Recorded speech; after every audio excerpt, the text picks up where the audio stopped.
My name is Nathan Kohlerman.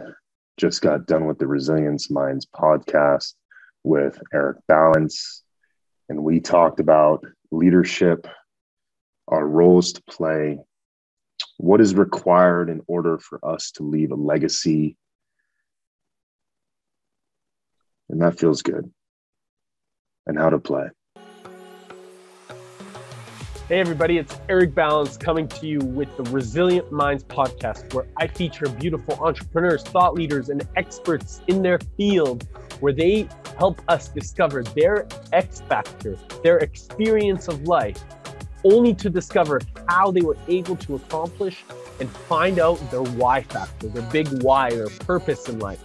So join me as we get to discover the beauty of our minds and how can we really continue to go after the biggest and most wildest dreams while we continue to pursue and manifest our greatest intelligence that comes from the heart. Also, if you haven't, go check out the new alignment course that I've created at www.ericbalance.com/alignment, ALIGNMENT. See you on the show.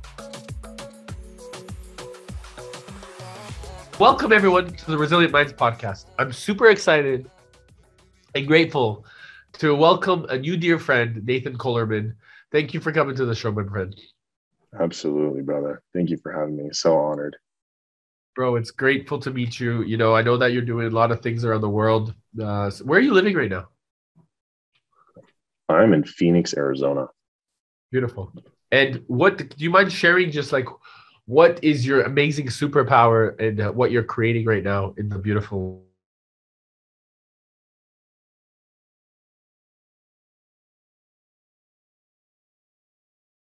Yeah, brother. There we go. So my superpower is helping people touch parts of themselves in which they have either lost, forgotten, or rebuked. And currently, I'm really focused on creating felt experiences for other people to access what's already within them, whether that is in the form of an experience or a retreat or a gathering of any sort, really bringing community together, really focused on bringing men together to connect deeper, to support one another in ways in which that we haven't really been taught in today's world. And that's why I'm here, and that's what I'm doing right now, man. Bro, and you're crushing it. You know, it's really connecting to that masculine energy. You know, I think that's so important for that direction and that focus. I know that so many of us, myself included, had this misconstrued understanding of what masculine energy needed to be as I was growing up, you know, like super capable, super willing, super excited. And then it was like this patriarchal misrepresentation of what it means to be a man really fucked with me, bro. You know, it really fucked with me. It really took me to a place of dark and it was something that I know that is super important to rebalance. And thankfully, you know, I figured it out. And I'm still making a lot of mistakes, by the way. But I think that and I think that, but this is something that I think is so needed in the world. So let me ask you a question. You know, I always ask, you know, why our X factor is the why behind our Y factor. It's like it creates our why. And our experience being our X factor is what has allowed us to like cultivate into this big purpose that we have. And so do you want to share with me what was kind of like the maybe an experience or experiences that were like that breaking point that helped you say, hey, like, fuck, I need to wake up? Mm-hmm. There were several moments. And I want to say, you know, and I've shared this story before, but, you know, that first time that I realized I really had a problem, right? It was rock bottom. And I remember Christmas break, my senior year of high school, and my mother and sister sat me down and said if I didn't stop what I was doing, I was going to wind up dead or in prison. And at that time, I was deeply addicted to heroin. I was immersed in gang culture and what you're speaking to in these like patriarchal, distorted views of what masculinity is, what tribe is. And that was a moment that I realized, wow, the things that I'm doing are actually inherently not widely accepted or praised by society. And it was the first moment in which I questioned, what am I really here for? Why am I constantly put in these situations to either abuse or be abused? And what are my options? And that's when I chose to enlist in the military. And that's when I signed the papers before I'd turned 18 and headed off about a month after that. And the other distinguishable point, which really led me down a deep path of healing, is when back in 2018, my ex at the time had left me. I came home and everything was out of the apartment. And I remember quite vividly how painful that was. And again, the question came to my mind is, well, what am I doing here? And why can I not sustain, or why can I not keep people in my life? Because it was like recycling at that point, right? People would come and go and come and go and come and go. And there was never a continuous source of connection that helped me feel or allowed me to feel deeply fulfilled in why I'm here and what I'm here to offer and who I can impact along the way. And I felt as though I was negatively impacting everybody in my life. And that's when I realized I wanted to impact people at a deeper level, at a more purposeful level, and at a more connected level. So that way I could have people in my life. I could have that sense of belonging and feel that real, authentic connection, in which now that's over the last several years has been a huge focus. And also in that time of being alone in that apartment, not knowing how to take care of myself, not knowing how to love myself, not knowing if I really wanted to be alive or not. And I wanted to seek things and do things and be the person who wanted to feel alive in every moment. You know what I mean? I think that's the biggest thing, is like when you realize as an individual that the only person you ever really wanted to be was yourself, and like everything that had happened in your life is like the reason that you are here today. It gives you great faith. It gives you great belief. It allows you to integrate this true understanding of why the fuck you're here to really create.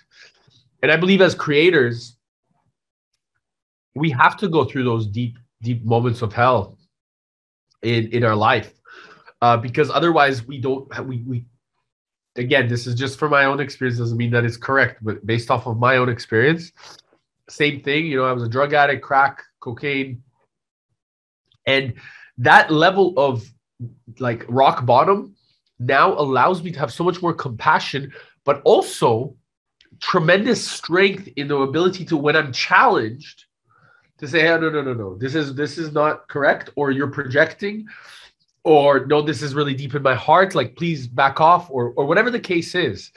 And it gives this like focal anchor point as a man, I believe, because it gives us the humility to stay quiet when we need to, right? To learn how to listen, to understand, to pay attention, but then also the sheer determination of communicating forward when we're in our passion, in our fire, in our heart.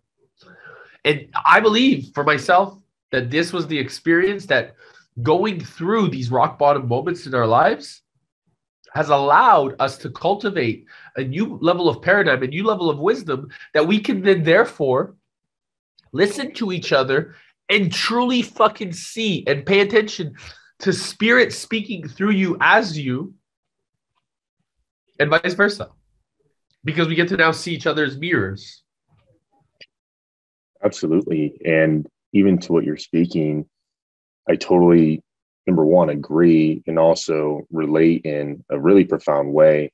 And it's also how I've mentioned people, it's the walking bullshit detector, right? Because it's like people who have experienced deep addiction, and which is an active numbing process, right? Someone who has experienced an active numbing process to that degree understands what pain is actually underneath it. And it's those rock bottom moments and that level of humility, which exposes the ability to also see that in other people as the reflection that you're speaking, which helps us and empowers us to be really powerful leaders, right? In the terms of holding space for others and being able to really handle and have a grasp on the extremes.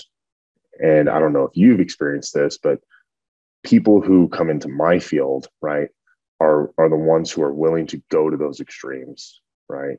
And it may seem very cathartic, but it's so beautiful when it's witnessed and when it's unleashed and it's expressed to the fullest potential. And that realization, right, of who am I really starts to come through, because that pain, what you're speaking to, becomes the portal, right, of that self-expression. And it allows us to move into this life with greater and deeper purpose. It's so beautiful, right? And that's, why I truly believe like addiction can be a gift if you move through it, right? Just like the fire, right? The fire within is also the fire externally. You can't go above it or below it or around it. You got to go through it, bro. You got to walk across those coals, and you have to move through it with the determination and the intensity of wanting better, wanting more, wanting it all. And being willing to lead in that capacity. Because I think too, there's these times, bro, and I've expressed it multiple times, because it's like sometimes you feel, again, I'm gonna go back to me. Sometimes I felt unworthy of, like, wow, am I capable of doing this? Like, I'm just trying to figure out as I go, like nobody's giving me a fucking blueprint of what needs to happen next. I'm just trusting in what like spirit is guiding me towards, right? And for me, this has become the deepest understanding, the deepest within understanding, to say, hey, I really want to, there's a deeper knowing, there's a deeper knowing that it like, I know that I need to do this, or I know that I need to say this, or I know that this is the next step, and I'm going to trust that spirit is guiding me through this next phase of my life. Yeah, that deep trust and that surrender to the not knowing, right? Even too. That's at least in my experience is, I don't know shit that's about to happen, but my body feels like it's a fuck yes, even though my mind's like, I don't know. So we're going to do this and we're going to see what happens. And that is spirit divinely guiding us, right? And learning to have faith and trust in the divine and source consciousness being able to flow through us freely in a way that is for not only our best good, but for the collective's best good as well, and what we're here to contribute as our role as leaders. Yeah, and I think this has been the last few weeks, especially since I just finished the retreat here. And it was such a like super success, bro. And something that like every day I was learning new things as I was like delivering them, and it was freaking me out at first, like, fuck, how am I going to figure this out? And then it just turned out to be amazing, And I think that this is the greatest opportunity, is like really trusting. And when you make that commitment to follow through and just create it. Yeah, congratulations on that, by the way. I was really hoping I was going to be able to make that. Yeah. And there will be more. So I'm super excited. Yes, we're going to make them together, bro. It'll be fun. Yeah, man. Yay! And, dude, I know exactly what you're talking about too. It's like that commitment, right? And it's not just a verbal commitment, right? It's like a full body commitment. It is like that deeper knowing we keep coming back to, is that like when that is there, right? There's not much that will waver us off that path, right? And then that commitment and that deep trust just allows that creational process to come through organically, right? And it's like, yeah, we have an idea of what these things look like, but like we don't really know how it's going to go. But to be fully open to the process is such a beautiful thing. So I'm celebrating you and your experience and your leadership. And it's deeply admired, man. Truly. Love you, brother. It means a lot to me, man. It really does. And I can't wait to learn from, doing things together and learning from great leaders like you to know what else is possible, or things that, how can I do better or create more or differently, like these are the things that are exciting too, because I really feel like a student of life, just constantly figuring things out, playing on this amazing playground. And so I guess my question to you is this. I have tons of questions, but I can talk about things so much, so I can sidetrack. But bro, so as you've kind of discovered and you've gone through these like deeper processes of like hitting rock bottom and stepping through it now, like really serving and supporting masculine growth, how many times have you been kind of like, I don't want to say punched in the face, but figuratively punched in the face with like people telling you that, hey, like you can't do this, or you shouldn't do this, or who do you think you are? And basically people telling you that yeah, that like what you're not true, because they're projecting that on you, but not, rather than you just knowing. You know what I mean? Yeah, man.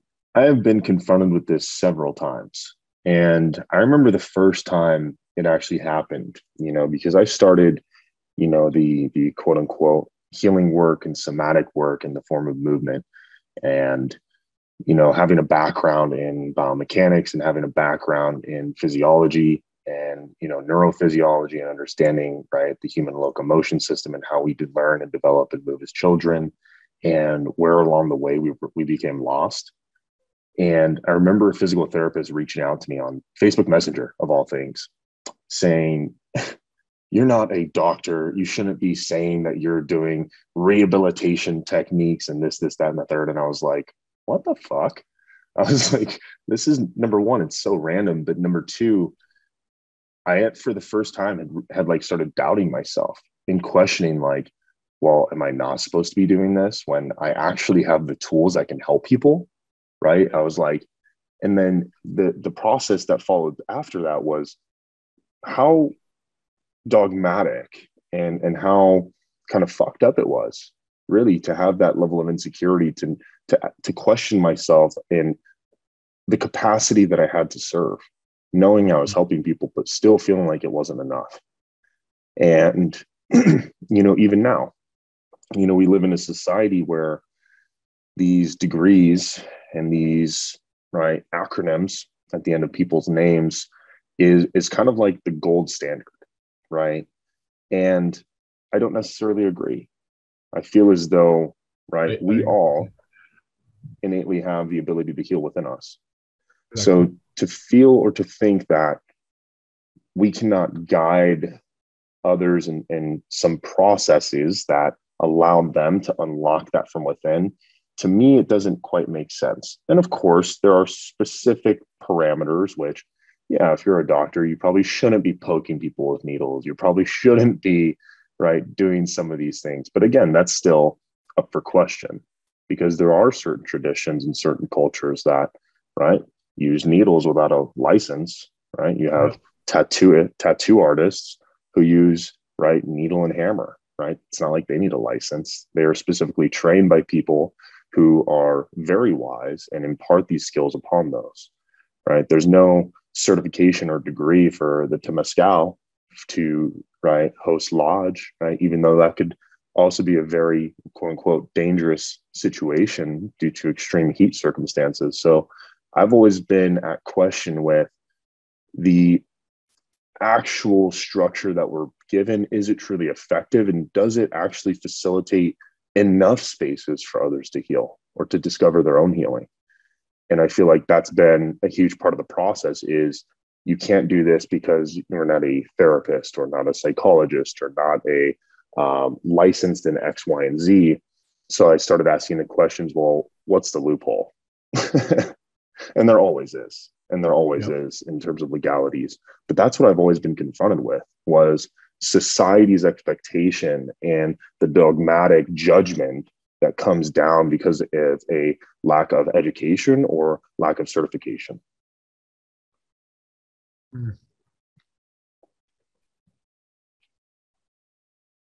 I think that there's even deeper. It's like, for example,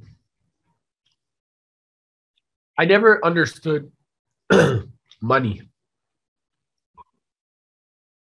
I never understood it. I was a kid and I felt so fucking abundant. My dad would give me 20 euro and we would be somewhere and I would give it away to like somebody that was sitting there like on the street needing money.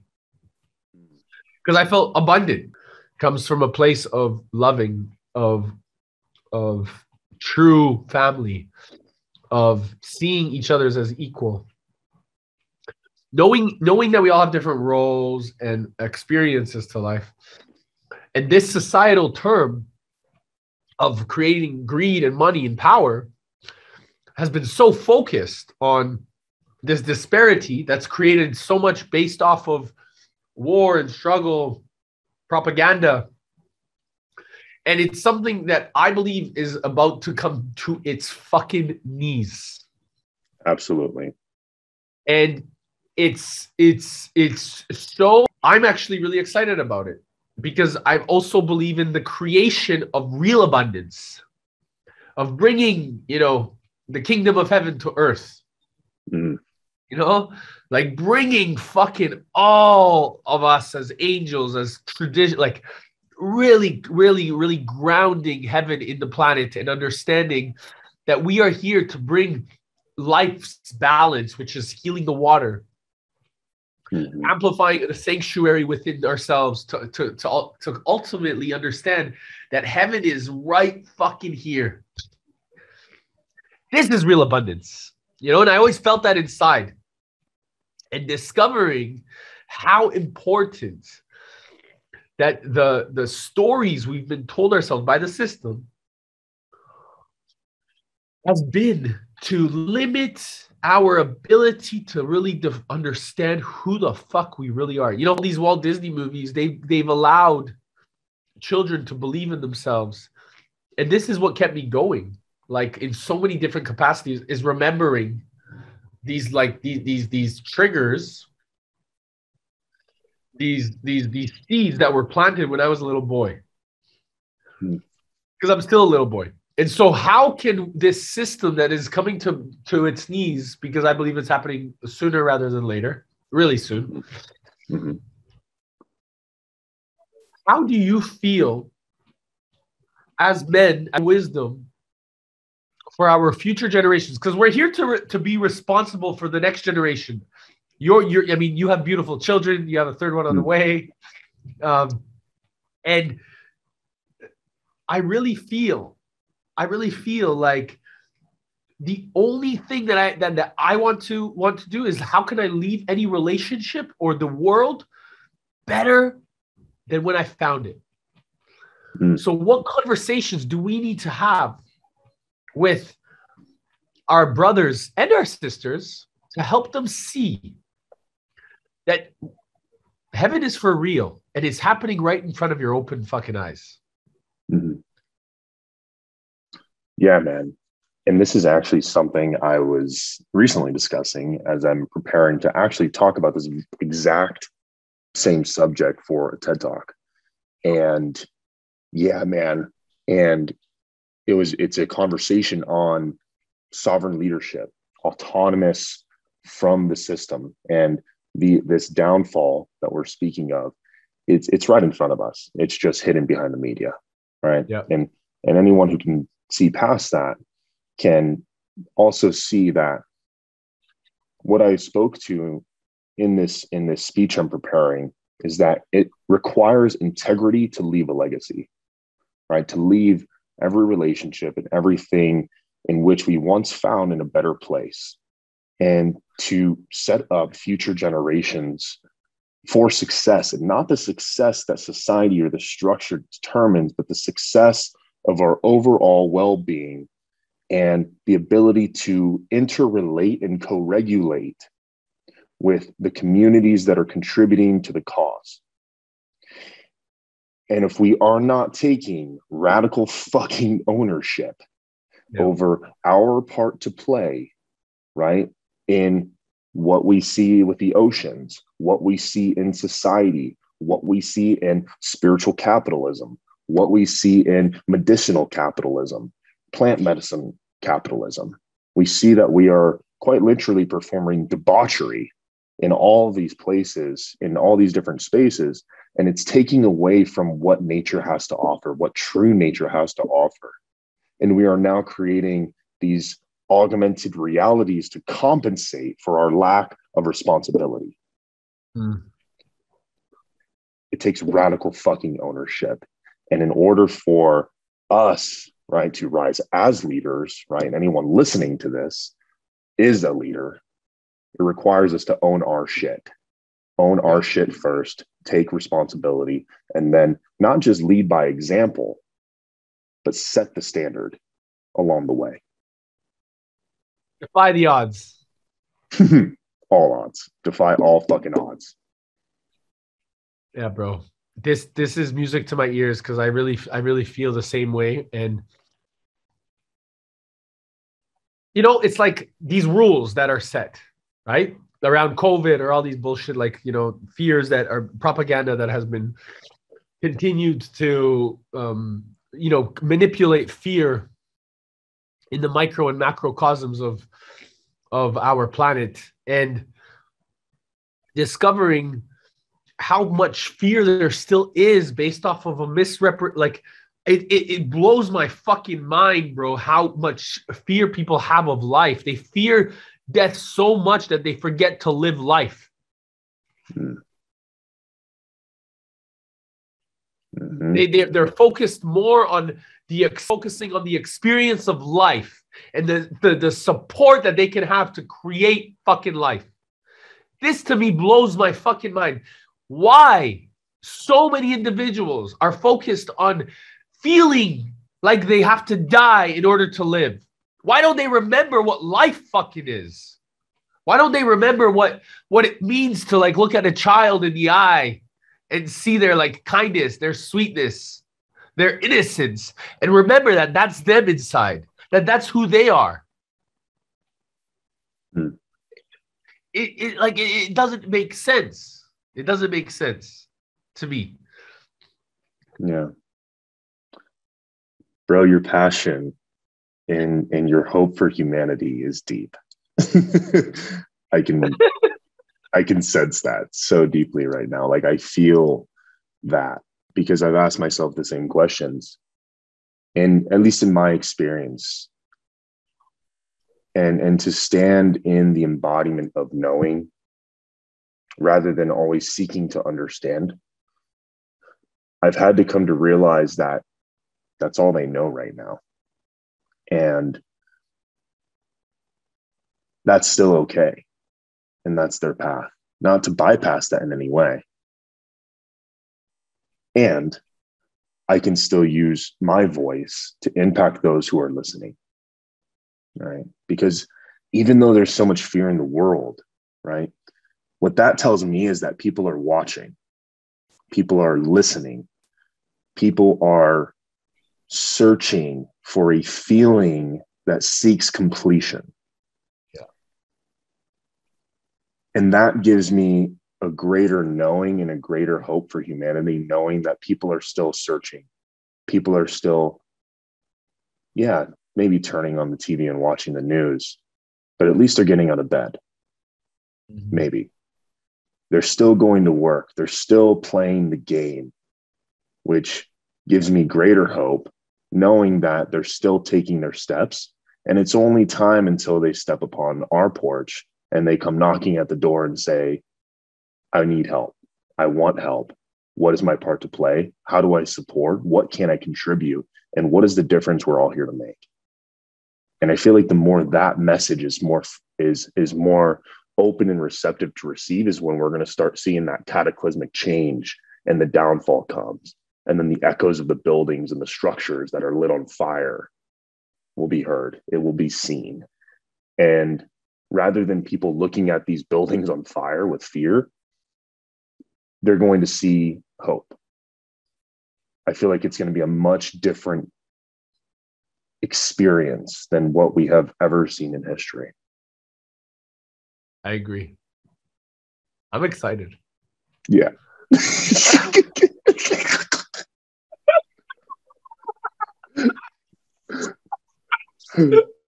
is gonna be great. I love it, brother. You're so beautiful, man. Like, so beautiful. Likewise, brother. Likewise. It's so funny. Like, the world is our playground. You know, like the world is our playground. Love is our legacy. Let's have some fucking fun while we create some change. You know, like this is the most exciting part. If we all look at this whole planet as our big like playground or our big castle, you know, like fuck, like how fun is that? How fun is that? Absolutely, man. Hide and seek in every building you go into and Right? climbing on every tree like a monkey. Like, come on. Nothing better, bro. Nothing better. Nothing better. No. And that's something that has really been on my mind a lot. And I don't know if this has been something you might have been experiencing too.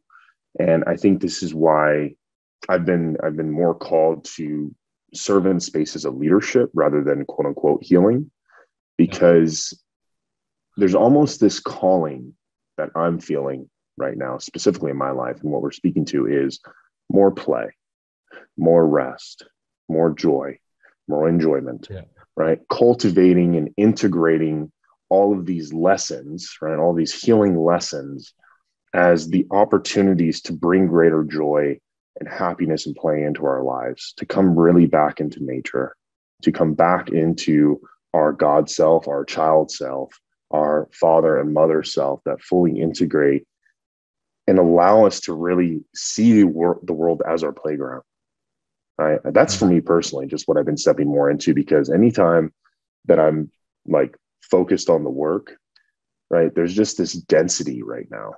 And I feel like that's where the collective energy is shifting us towards more play, more adventure, right? More connection, right, with other people, right? Who are at our wavelength, who are at our similar vibration, right? Me and you right now.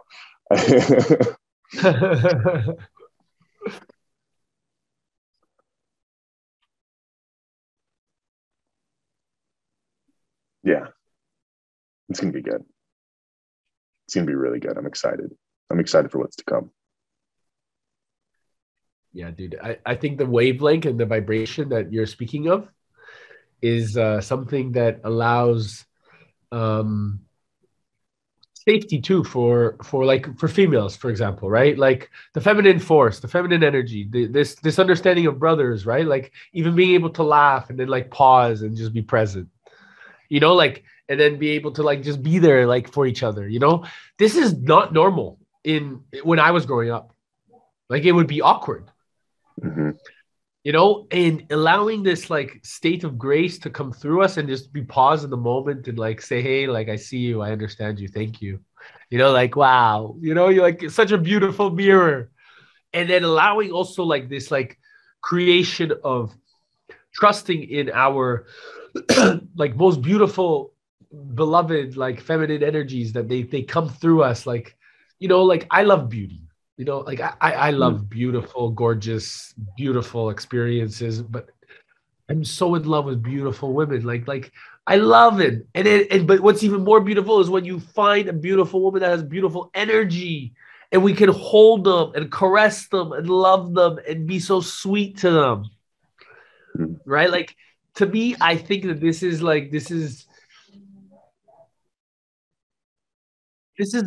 the new paradigm. It doesn't need to be about like I used to be married and I really like it didn't work out because I was super curious.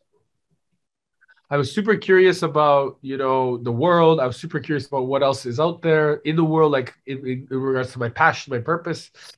And I don't know if I'm ever going to get married again because I'm so curious about like a different experience in the present moment.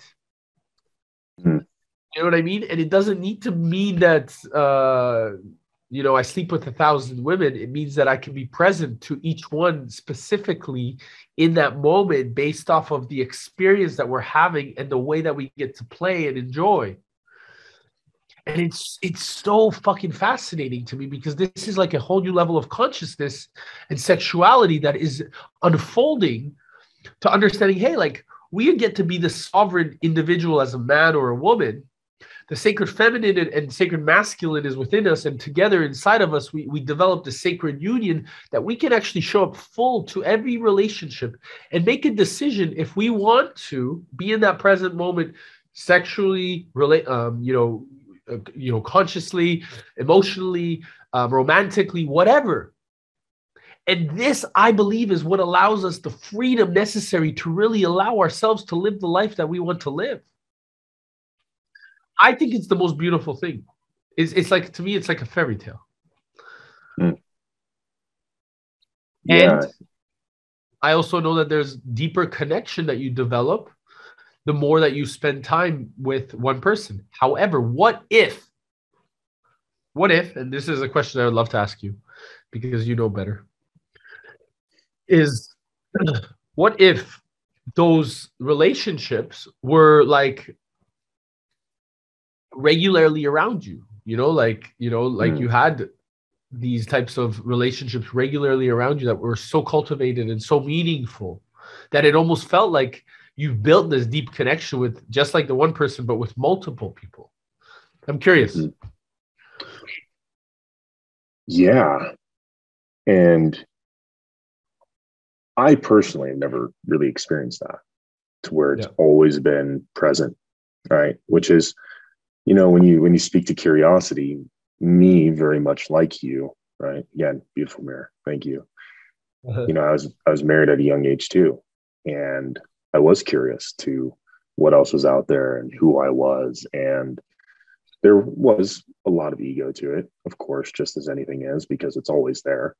And I've observed this in many forms, right? And this is something that I've actually been looking at within, in my own challenges and evolution through what I would put in a box as like sex, love, relationship addiction, right? And that's where a lot of my work is. And seeing the patterns show up is actually what you're speaking to is the root, right? It's how or what do these connections look like to where it can always be around me, but also within me, right? As within, so without. And what is lacking within me to actually cultivate that, right? Because if that were possible, right, to have all of these experiences and all of these connections and all of these relations at one time, then I don't feel like there would ever be such a thing as like marriage, right? I think that would be returning back to, right, our archaic roots, right, to where it takes a tribe to raise a child. And I feel like that tribe mentality and that tribe, connectivity, right, the relational components of the tribe would actually be more conducive towards like pure, authentic, genuine love, and there's always going to be the human condition and conditionality, right, of love and what that, comes with, right, in regards to a relationship with that one person where the connection is cultivated over a long period of time. But to have all of those, right, at one time, honestly, man, that honestly sounds like a fairy tale to me. and it is possible. It is possible, I believe, right, if cultivated in the right community. Yeah. Right. I believe it is possible. Yeah. When we'll all be there, I have no idea. I'm still figuring my shit out, to understand, but there are a lot of people coming into my life right now, right? You being one of them, that are cultivating that sense of relativity, connectivity, and intimacy beyond my own simple understanding of what I was taught in my own sexual nature or sensual nature. And it's beautiful to see the evolution of it, right? And I think that's what I'm speaking to here is the shift is coming to that, And it is going to require what we were speaking to earlier, the collective shift, right? The mass awakening to the possibility that that actually exists. And we don't have to keep putting love and relationships and sex and gender and energy in a box, right? Just as we cannot put God in a box. Exactly. You know? Exactly. I love that. Yes. This is exactly what the experience is. And this is why, to me, this is so important, because community can be a family, and a family can be a community. And in fact, when you put anything in a box, naturally just wants to like express and like get out. And to me, the biggest the ladies downstairs are laughing. See, like it's like they know what we're talking about. To me, this is like, it doesn't fucking exist. Like, they are so all amazing, and there's men and women, and everyone is here, family, you know, and we're okay with like giving each other a hug and a kiss and like being super communicative and here to support each other in the same vision and the mission and the experience. And we continue to create. You see, we continue to create in a way that is so important, because it's our responsibility to call had, and it doesn't need to be in restriction. It needs to be in expression. Yeah, I think that once we create restriction, is that we limit the foundational component of how important expressive behavior allows us to cultivate new paradigm shifts, because we're not willing to listen. And to me, that this has been my life. It's been like, what I would always question I would always ask questions. I would be like, Dad, why? Or Mom, why? You know, like that curiosity. And I'm still like this. And the biggest thing that happens now is that when people are out of integrity and I question them, I can sit there and hold space in a compassionate way or a strong way. But because integrity is such a high value, and unconditional love is such a high value of mine, now it's like I've developed enough trust with so many people, because to me, it's like how it's not just about what I say, it's about how we be. So how can we all be, and Nathan, this is a question for you, brother. How can we all be more in integrity?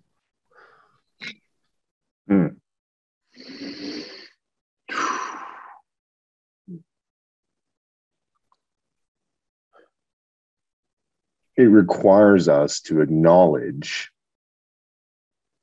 that it all comes back to God.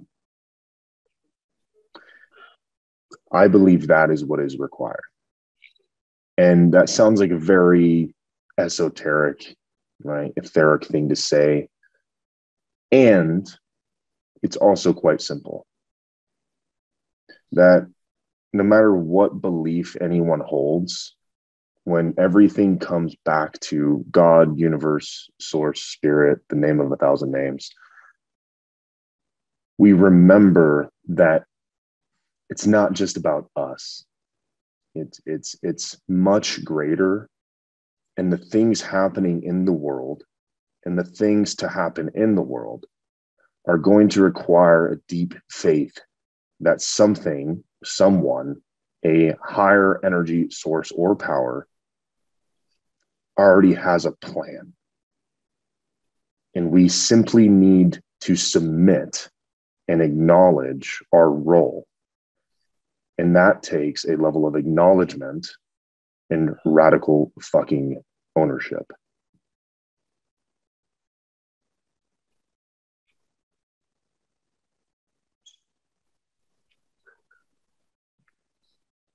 I love you. I love you, bro. I love you. Yeah.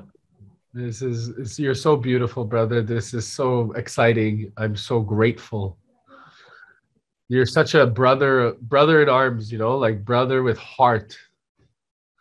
It's exciting. It's exciting to come together, and it's exciting to know that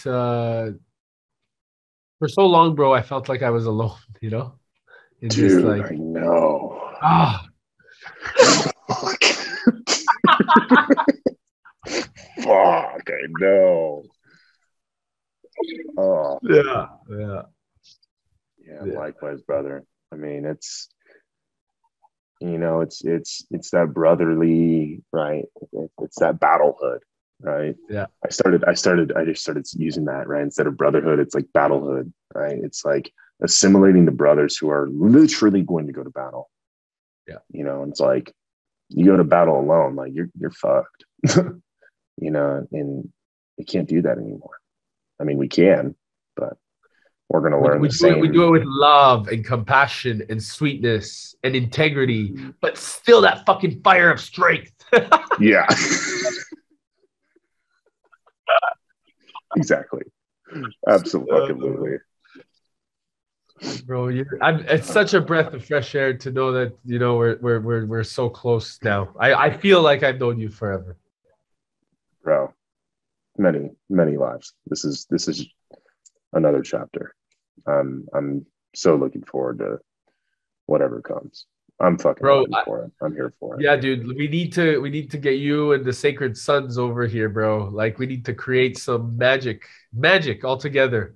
You guys are doing incredible work, man. And I honestly having us create all together in co-creation something so beautiful and expressive to the gates of heaven here, to Esvedra, to different venues, how going through different ceremonies and celebrations and dancing and laughing and just being. We can go to, there's this beautiful place behind my house, like called Beriras Beach. It's called the Hand of God, the rock that I've swum to. And it literally has like this, it's been like, they call it the Hand of God or the King's Rock. And it's been like there for, I mean, it's been there forever, but it's got 27 meters above water and 27 meters below water. So it's completely in balance. Oh, shit. Yeah. So like we could do like a huge like swim out there and swim back. We could do like so many like deep divings. We could do like some challenging fucking amazing things all over the island. This place is a playground for us, bro. This place absolutely. I'm already there. I can feel my body's already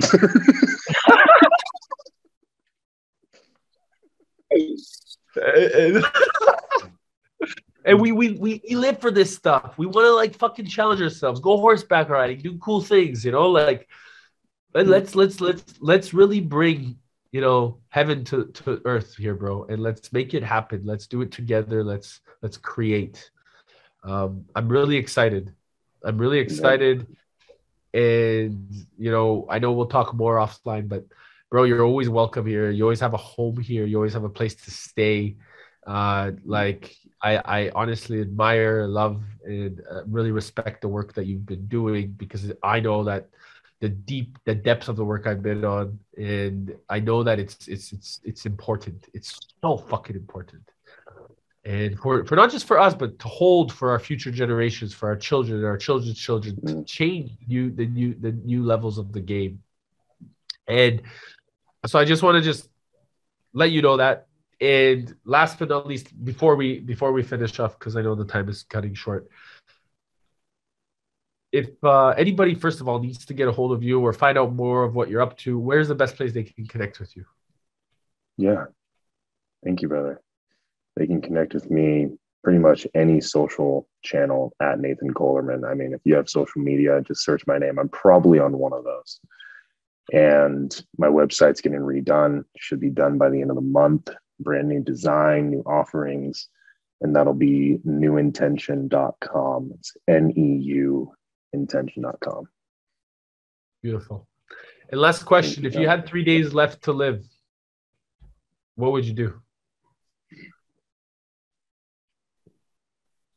I'd see my kids, and I would be fully fucking present with them. I would take them on walks. I would take them to the water, and I would truly return back to the nature of my own child and learn from them as I live the rest of my days on earth. Thank you, brother. Bless your heart, brother. Thank you so much for this. I appreciate your kindness, your sweetness, your presence. Thank you, brother. It was an honor. Appreciate you. So much love for you, man. I know this will not be the last, nor the first. We got so much to share. Hey, everyone, and thank you so much for listening to The Resilient Minds. I hope you enjoyed the show. Please make sure to go comment and like and follow us on iTunes or Spotify. And make sure, please make sure that if you really love this, to share this episode. And make sure that you're inviting all your friends to like it as we continue to unfold what the beauty of our minds does. More importantly, how powerful our heart level of intelligence can be when we combine our heart and our brain together. And more importantly, check out the alignment course that I've created. It's seriously there for you to take advantage of at www.ericbalance.com/alignment. See you on the next show.